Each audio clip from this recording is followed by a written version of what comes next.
Hi అందరికీ నమస్తే. Welcome to Zesty food. ఈరోజు మన రెసిపీ బెండకాయ పులుసు.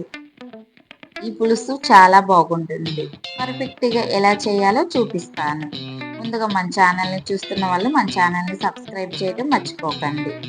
ముందుగా ఒక కడాయి పెట్టుకొని అందులో 2 స్పూన్స్ ఆయిల్ వేసి పోపు దినుసులు, ఆనియన్, పచ్చిమిర్చి, ఎండుమిరప వేసి వేయించుకోవాలి.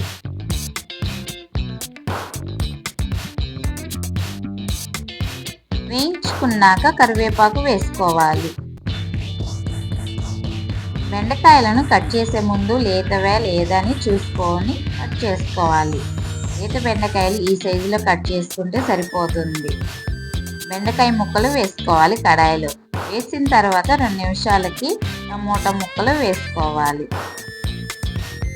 పండు టమోటా ఒకటి సరిపోతుంది. తర్వాత 5 నిమిషాలకి చిటికెడు పసుపు, 1 స్పూన్ కారం, రుచికి సరిపోయినంత సాల్ట్ వేసుకోవాలి.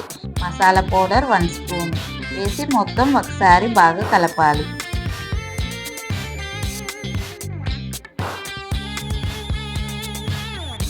చింతపండు నిమ్మకాయ సైజు అంతా తీసుకొని నానబెట్టుకోవాలి. ముందుగానే చింతపండు రసం తీసి వేసుకోవాలి. కొంచెం వాటర్ని కూడా యాడ్ చేసుకోవచ్చు. పులుసు సరిపోయిందో లేదో ఒకసారి చెక్ చేసుకొని.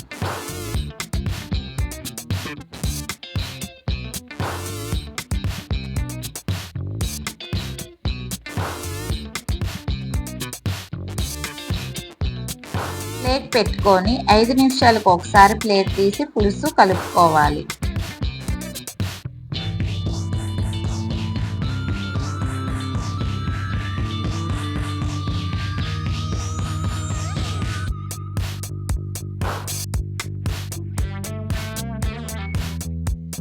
కొంచెం బెల్లం వేసి కలపాలి.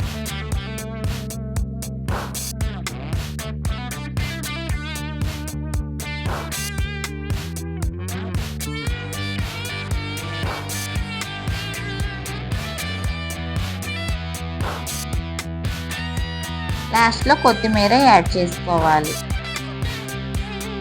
అంతే అండి, ఎంతో రుచిగా ఉండే పులుసు రెడీ అయింది. మీరు కూడా ఒకసారి ట్రై చేయండి. ఎలా ఉందో కామెంట్ చేసి చెప్పండి. మన ఛానల్ని చూస్తున్న వాళ్ళు మన ఛానల్ని సబ్స్క్రైబ్ చేయడం మర్చిపోకండి. Please subscribe. Thank you for watching.